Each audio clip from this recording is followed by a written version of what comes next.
Alright, what's up guys? Addict here. Guys, I'm gonna give you, this video is a little different. I'm gonna give you guys 4 basic concepts to kind of help you improve on any first-person shooter, especially Battle Royale. Pretty much what they're gonna be, and let me go down the list real quick. Doing damage without taking damage, being unpredictable, then you want options, and then understanding your loadout and what you are going to be capable of. And we're going to start with the very first one. The very first one is just going to be doing damage without taking damage. So what I've got on the background over here, if you're kind of watching, is just it's just a clip from today. It's actually not a clip, it's a video of today. It's just me playing a game. I ended up winning this game, but I'm just going to have it playing, so that way you have some kind of entertainment going on. When trying to become better, like I could show you guys 1,000 different scenarios of like, oh, in this scenario you want to play like this, that scenario you want to play like this, but the thing is you're not, like, there's so many different scenarios that can take place. Trying to know what to do in every single little spot or every single little this, like, it's just too much. As far as shooting goes, learning how to shoot is gonna just, I truly believe it's just gonna come from experience of playing the game. The more you play the game, the better your aim is going to be. So the first thing is doing damage without taking damage. Of course, that sounds like common sense, but we're gonna talk a little bit more in depth about that. That's extremely important. Okay, you want to be the person to shoot first. The goal is to kill somebody without taking any damage. And I think a lot of people like you know that, but you don't do that. A lot of people that I know and a lot of people that I watch and that I've seen is they stay out in the open too long. And the thing is they gotta talk about, like, when you want to shoot first, you gotta kind of use a couple tactics, like peek shooting. Peek shooting is like when I'm behind cover, pop out, shoot, go back behind cover, pop out, shoot, go back behind cover. The goal is for me to shoot while you're not shooting, and you shoot while I'm behind cover. Does that make sense? Pretty simple, right? Nade damage first. So sometimes if you're riding up on a team, like you can see me in the video now, we're pushing in a skull. We know some people are going to be in there. I actually haven't watched this video yet. I just know that I dropped 3,000 damage. But you see, I can like see some people. But the goal is, like, when you, especially if you're third partying or you're going into a squad, unless you know you can get an easy kill, it's always a great idea to kind of throw a nade first. That's why I like the arc stars. You know, it's always a good idea to kind of hit that arc star nade on them, because you never know how things are going to kind of pan out.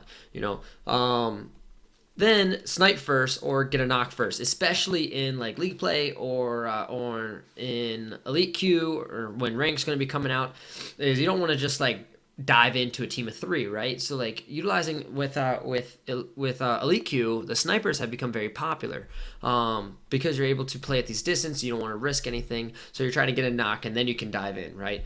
So that's like a big thing, is do damage first and then peek. So a lot of times, like, I'll utilize, like, if I'm challenging you, if I'm shooting you, if we're shooting each other, right, and say I have purple shields and you have purple shields, and we both start shooting each other, right?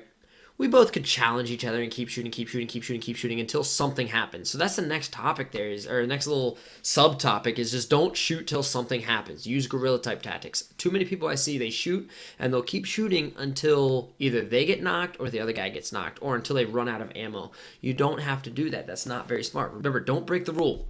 You want to shoot and not take damage. That's the goal. Okay, so if I'm shooting somebody and I start melting a shoot, let's say I do 50 damage. The guy's 200 health, I do 50 damage, and the guy starts lasering me back. I'll back out of that, reload, pop out a different corner, shoot again. Right, so it's like, so that, and the reason why I will do that is because I know that there's 3 people. I know that the time to kill is pretty great, and I know that if I knock one person, the chances of me knocking the other 2 while I'm fighting 2 versus 1, it's gonna be extremely hard. So I'm trying to get in one-on-one situations, and I want to do damage without taking damage. That's the ultimate goal. Okay, so that's the thing, is don't shoot till something happens. Like I said, there's a lot of people, they shoot, and they'll get a knock, but then they'll be one shot, and then they have to heal. And if you don't have like a fast heal backpack, or if you don't have major heals, it's gonna fuck you over in the long time, or in the long run. Okay. The next thing is baiting a down body. When you knock somebody, you don't have to finish them right away, unless of course you're going to. There's always different scenarios, like if you're gonna shoot them so you can steal their loot or their shields or whatever. But you want to like bait the body a little bit more. That's always a great idea to do. When you knock somebody, you know his teammates are going to be coming in, and they're going to be panicking, they're going to be rushing. That's a great time to finish that down body. You can see me now, like, yeah, I'm finishing bodies because I want the loot. It's early game. I'm just trying to get these quick kills and get this loot out, so that way I can I'll be able to fight more people, right? If you take damage, like, where it is okay to kind of finish the down body is like, if we're shooting each other and either that guy has greater shields and I knocked him and I want those shields, or if I started shooting him and my shields were depleted and I knocked him and I have a chance to get in there and finish that guy real quick, well, I'll go in there and steal his shields real quick, because when you pick a fresh shield up off of the body, you guys all know that it gives you your shields all the way back. So that's a very, very clutch thing to do, especially when doing 1v3s and 1v2s, or just generally playing the game in general. Right, so again, your number one rule is doing damage without taking damage. That's our main goal. Don't break that rule. That is the first rule that you need to like live by, okay? So the second thing is being unpredictable. Spray and relocate. This is pretty simple. It's a lot of people they'll stay in one area and they'll keep popping up and shooting. That's not very smart.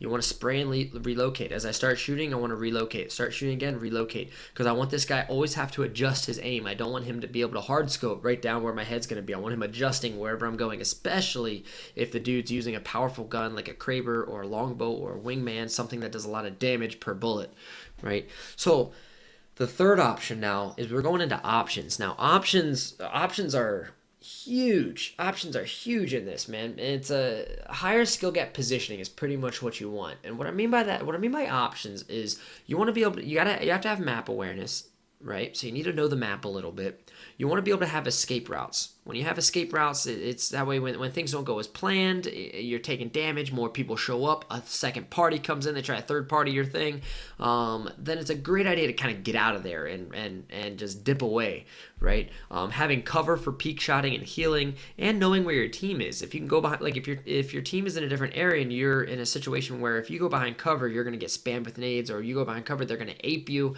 and dive at you. You don't want to be in those positions. You want to be in positions where if you go behind cover, your teammates can protect you while you heal yourself a little bit. Okay, so, and that one's a big one, is you can't just put yourself out in the open and start shooting someone, because like I said, is you're going to lose some one-on-one battles. Let the ego go. You're going to lose some one-on-one battles. Even Shroud loses one-on-one battles. Everybody loses one-on-one battles. The big difference is Shroud knows when he's going to lose that battle before he actually loses it. Let me say that one again. Shroud knows when he's going to lose his 1v1 before he loses his 1v1. Then that's very important to know. When you start shooting somebody and you start seeing, man, I'm missing my shots, but he's hitting his, relocate. Don't challenge that fight, because you're just going to lose more and more shields. Okay, that's one of the biggest tips that I can give you, and that's one of the biggest improvements that I've seen within my game playing. You know, so the next thing is the ability to be unpredictable, like bunker. Like we're sitting kind of out in bunker right now. You don't really have the ability to be unpredictable in bunker. It's very narrow. It's easy to aim. It's down a tiny hallway. If they spam nades, you can't really run anywhere. It's a lot of rooms. You run into a room, you're kind of stuck in that room. It's not a smart area to go. This is why I'm a huge fan of not going bunkers. Why a lot of people are not all the good players are not a huge fan of going bunkers, because of this, right? When you go into there, you run into a situation where you can't get out of there. And especially if you're in one-on-one battle, and a third party starts coming behind you, well, now you're pinched and you have no route of escaping. Okay, that's why even sometimes where you run through bunker, I just run around, just because I don't want to find myself in that scenario where a team is coming behind me, I'm pinched between these guys, and it's just a nade fest, or a dude with a devotion or a havoc just spraying down the hallway. You know what I mean? The last one, the fourth one, now this is very important, is understanding your loadout and what you're capable of doing. This one is huge, and this is the highest skill gap one, but this one's extremely huge, okay, because you gotta know what you're good at. I know I can feel some days I just don't have the wingman shot, and some days I do, right? If I'm feeling on point, I'll be a little gutsy, right? But if I'm not, I'm gonna stay out. And you gotta know, certain guns, like spray type guns, you can ape a little bit more. Wingman, you kind of can't really ape, can't get in their face, right? Unless you got a shotgun, right? Or a 99. If you got a 99, you can dive in there. But you also have to know what you're capable of. I've seen a lot of people that can put on that wingman and that can actually ape in there themselves, and they will consistently continue to 4-tap people and hit headshots and hit other stuff. You have to know your strengths and weaknesses. That's not me. I can't dive with the wingman and hit all those crazy shots. I can do decent with the wingman, but I have to play a different style when I'm running that loadout. So you have to know your style. You also have to know your team. Sometimes your team is not always going to be there to protect you in those kind of scenarios.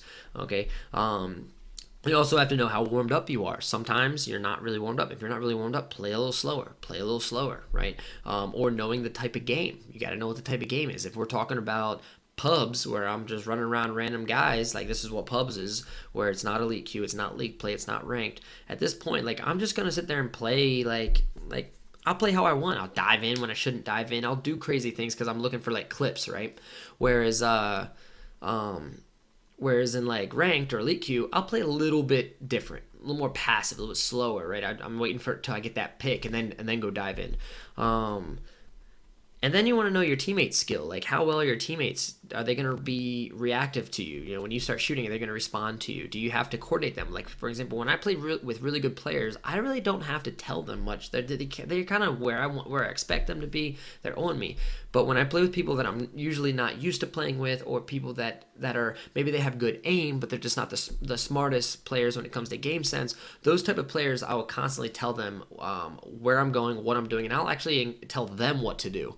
Right, so of course you got to have the game sense for this, right? You can't be a bad player and expect to do this. If you're playing with somebody who's just simply much better than you, like follow their lead, right? And then the next one is the enemy skill. We kind of talked a little bit about the enemy skill. It's more like pro league and pubs and stuff. Like, you just got to be a little more passive, especially if you're fighting somebody. If you're starting to fight a guy and you just know this dude's hitting all his shots, well, that's not a group you want to be diving into. You gotta, like, even in pubs, you run into good players sometimes. And then game scenario, early drop or late drop, you know. And that we kind of talked on that a little bit in the first stage. You're doing damage without taking damage. We talked about the baiting the down body.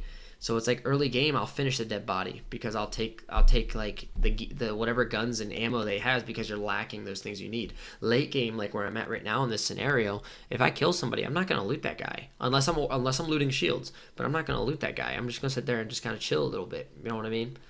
So there's four major concepts that I think are going to help you improve, and it's going to be, like I said, it's doing damage without taking damage. It's being unpredictable. It's having options when you play. We love options. We need options, and then understanding your loadout and what you specifically are capable of. Okay, and then you have to be real with yourself. Like, some people think they're very good, and they're really not that good. So you need to know what you're capable of, what you're able to be doing, and all that kind of stuff. So hopefully this stuff helps, guys. Hopefully this stuff helps. It's very, like I said, be open-minded. Every time you die, don't blame your teammates. Every time you die, just think, what could you have done differently? What could you have done better? You know, how could you have carried it? Like, I solo queue a lot, and every time that I die, I try to sit there and be like, man, you know, what could I have done differently? Like, I should have won that battle. Like, I could blame my teammates all day long, but I solo queue to improve my individual skill. So I'm going to go and let the video kind of play. Hopefully these tips help, and enjoy the rest of the game, guys.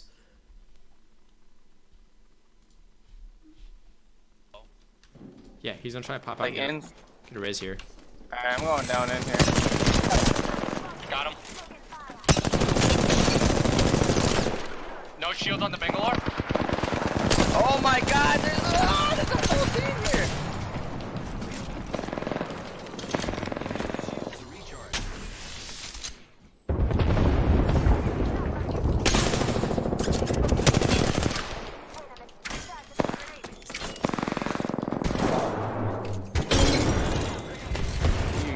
Watch the other one's coming. Watch the other one's coming. That's me. The other team's smart. They're gonna be here. Or not. I think I hear him underneath. No, that's Ninja. That's me. Oh my god! Me. Look how much fucking shit. Just the lower man.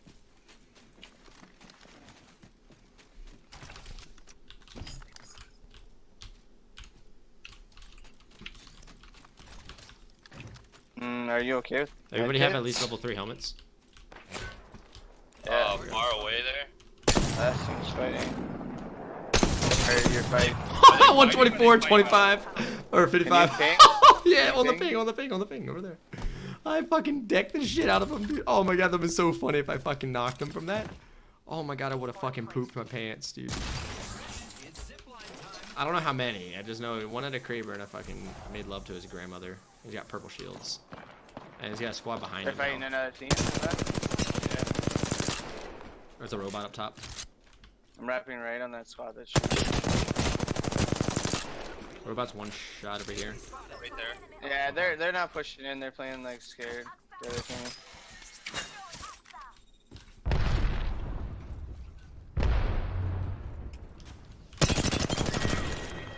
Oh. Alright, so the last team is right here. Only one squad left. seemed like they were scared. They're playing long range. I got a right Kraber now. Yeah, it's just one. Where are they? Right where I'm throwing nades right here. I think it's probably just one, dude. Just There's a chilling. lifeline at least. 125 lifeline, purple cracked.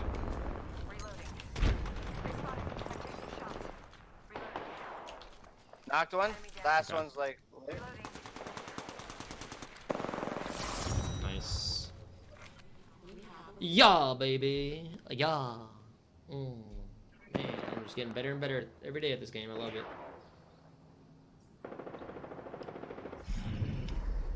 You are the Apex champions. Yeah, baby. Yo, Okay. I don't see you on can the. have all the damage, I guess. Where you at, Frosty? I don't see you on there, man. Won't let these troubles distract from the bloom. Nothing is sharp enough to cut me from these rooms.